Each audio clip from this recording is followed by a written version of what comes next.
Star Wars is a franchise with many highs and incredible lows. But one of the franchise's highlights is through its characters, whether it be the wisdom of Obi-Wan, the animosity of Darth Maul, the loyalty of Captain Rex. There's aspects from a variety of characters that many people latch on to, and it turns those characters into fan favorites.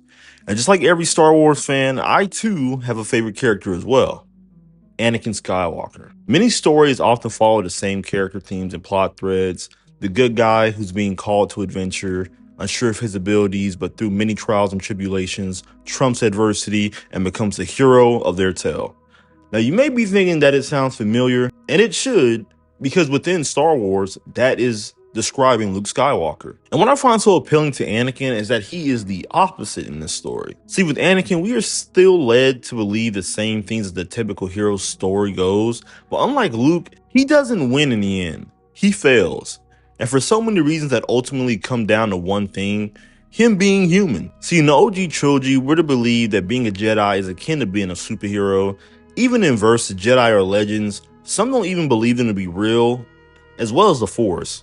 Then we have Luke, who goes on the hero's journey and becomes the symbol of what we envision a Jedi to be. A laser sword swinging badass who always knows what to do.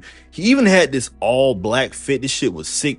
This nigga had sauce, but back to Anakin. When we begin Anakin's journey, we're in the era where Jedi are very much thriving. Jedi seem very much like galactic policemen. There's even an entire school of them training newcomers each and every day. And then we actually cut over to where Anakin is.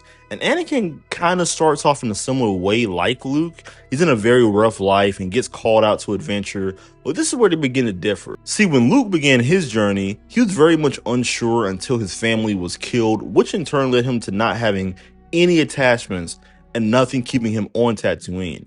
The same cannot be said for Anakin, because not only was Anakin a child who probably didn't fully understand the weight of what he was getting himself into, he was also afraid of the unknown, and most importantly, afraid of leaving his mother. And I feel like this is where most people are supposed to begin relating to Anakin, although I know most people really hone in on the acting in the prequels, which I understand to an extent can be distracting, but just move that aspect to the side and really lock in on what Anakin is supposed to represent to the audience and where his head is at. So not only is Anakin being thrust into this whole new life outside of the only one he's ever really known, but he's also met with resistance, as Jedi Order doesn't believe they can train him because of his attachment to his mother. And this point right here is where it should really click in with viewers. The Council is basically faulting Anakin because he is being a human being with emotions and attachments to a life prior to meeting them. The audience should very well side against the Jedi on this one.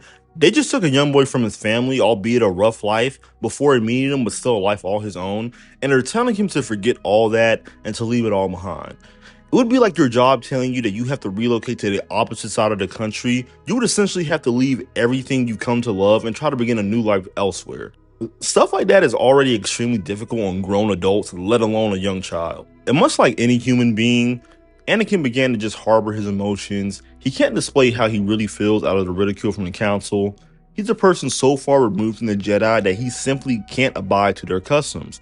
And this becomes very apparent in his later years. From how he feels about Padme, Obi-Wan, Ahsoka, he's even notorious amongst the Jedi for never leaving his clones in the midst of battle during the Clone Wars. Anakin grows attachments to each and everyone, just as a normal person would. And of course, there are his dark days. Just like us normal people, everyone has a breaking point, and in moments of weakness, we also do some pretty dumb things as well.